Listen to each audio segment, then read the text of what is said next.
guest. Il vient du Congo-Brazzaville.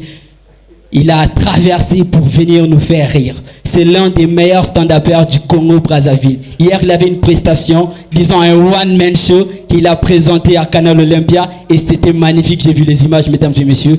Je vous demande d'applaudir et de faire un maximum de bruit pour Serge Chérubin.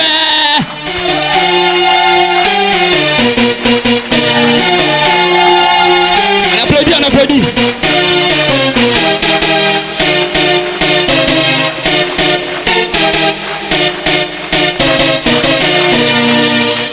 C'est bon. Bonsoir Kin, ça va. Misuka les colonna cada sentiment. J'aime Kin. Vraiment, je ne vais pas passer par 4 chemins.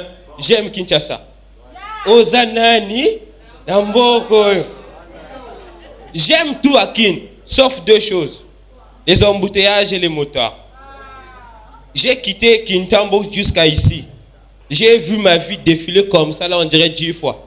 Le gars voit, tu vois comment est-ce que vous appelez ça, genre les gros camions là. Il voit bien que c'est là. Mon frère, diminue la vitesse. On fait passer la voiture. Tu sais, il rentre. Après, c'est pas lui qui va, frère, c'est pas lui qui va mourir, c'est nous. Je sais pas si vous... Et je me suis rendu compte d'un truc, c'est Kinshasa. Quand tu arrives à Kinshasa, ne t'arrête pas à Gombe. Gombe, c'est pas Kinshasa. Je suis arrivé à Kintambo. J'ai vu plus de personnes à Kintambo que de chez moi au beach. Ah! Si vous vous rendez compte, chez moi à Brazza, le Congo, Brazza, c'est 6 millions de personnes. Donc on peut dire un quartier à Selembao. 6 millions. Vous ici, Kinshasa, c'est près de, je sais pas, 80, non? Ah non, les gars ici, vous êtes forts. Vraiment, vous êtes forts. Et après, il y a un truc. Moi, à Brazza, je ne suis pas du tout le foot. Je m'intéresse plus même à votre équipe de football qu'à la nôtre. Chez nous, ils savent jouer au Nzango, pas au football. Après on doit se dire la vérité. Quand tu regardes vos joueurs, tu regardes Bongonda, il est beau, ça va. Quand tu regardes nos joueurs à nous, toi-même tu sais que lui là, comment est-ce que... Pardon? Tu le connais? Attends, moi là où je suis une meuf. Tu prends notre gardien, tu mets Bongonda là, les yeux fermés, je choisis Bongonda. Après, entre nous, moi je ne vais pas vous mentir, hein, j'aime tout à Kin. Ce que je préfère le plus à Kin, c'est la femme kinoise. J'ai eu le temps d'aller à l'intérieur de la RDC. Je peux vous assurer que la femme congolaise de la RDC de Kinshasa est la femme la plus belle du monde mondial. Il n'y a pas de mot à dire. Ah! La quinoise, elle est belle. Hein? La quinoise, elle est belle. Sauf que, on ne vous comprend pas tout. Je ne sais pas ce que vous cherchez dans la vie. Madame, dites-moi par exemple, que cherchez-vous dans la vie? C'est-à-dire, what do you... Hein? Vous comprenez? What do you... hein? Dans la vie. Parce qu'entre nous, la femme, même Dieu ne l'avait pas comprise. La preuve en est, après vous avoir créé, il n'avait pas dit cela était bon. Alors qu'à la différence, lorsqu'il a créé l'homme, il n'a pas dit cela était bon, mais plutôt cela était très bon. Alors que vous, lis la Bible, tu vas voir. Il y a une différence. Par exemple, vous les dames sur le retard. Je ne sais pas à quel moment le retard est rentré dans la tête des femmes quinoises.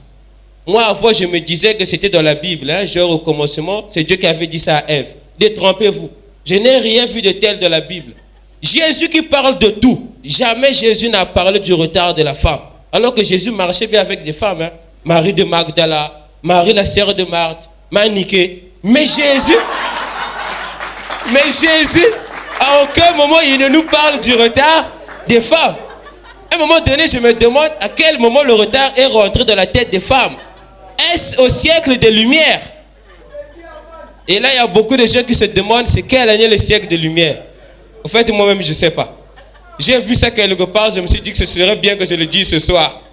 Après, vous remarquerez un truc. Vous les femmes, vous ne savez pas par exemple la pression que nous on se met lorsqu'on sait qu'on a un rendez-vous avec vous. On panique, on stresse à mort. Déjà pour commencer, l'homme doit changer les draps. Parce que les draps d'un homme célibataire peuvent être mis au lit pendant 2 mois. Le premier mois, tu mets le haut, le deuxième mois, tu tournes le drap, tu utilises le recto verso. Et autre chose, c'est que le jour du rendez-vous, tu dois mettre le slip spécial, le slip blanc. Parce que d'habitude, nous les hommes, on a des slips parfois ici, là. Eh mon frère, en fait le slip il est comme ça. Moi j'ai un frère, on est parti à la piscine. Il avait son slip. Il est rentré dans l'eau, il est sorti du slip et est resté dans l'eau. Et pendant que nous, parfois tu vois qu'on est en train de stresser, d'arranger un peu le rendez-vous et tout, la femme a oublié que vous avez rendez-vous. Elle va se rappeler que vous avez rendez-vous quand tu vas lui envoyer le message de position. Cela veut te dire, au fait je suis à Bandali à l'embouteillage. Arrête de mentir, tu avais oublié. Le pire, c'est que lorsqu'elle arrive chez toi, toi dans ta tête, tous les hommes qui sont là, on a déjà fait ça.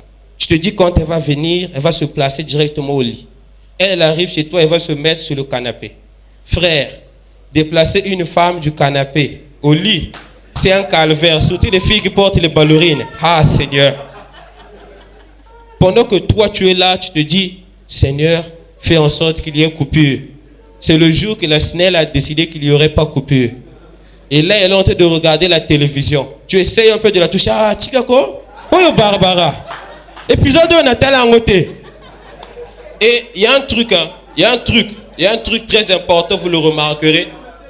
Les hommes et les femmes, on est très différents. Nous les mecs, le rendez-vous peut être à 16h. Mais dès 6h, on est prêt et on attend. Quand je dis on est prêt là, c'est dans tous les sens du mot. Parce qu'on dit toujours, il faut toujours que féticher match. Léopard à bête à son qui cité. Merci, c'était Serge Chériba, je m'arrêtais par là. Viens prendre ton truc mon frère.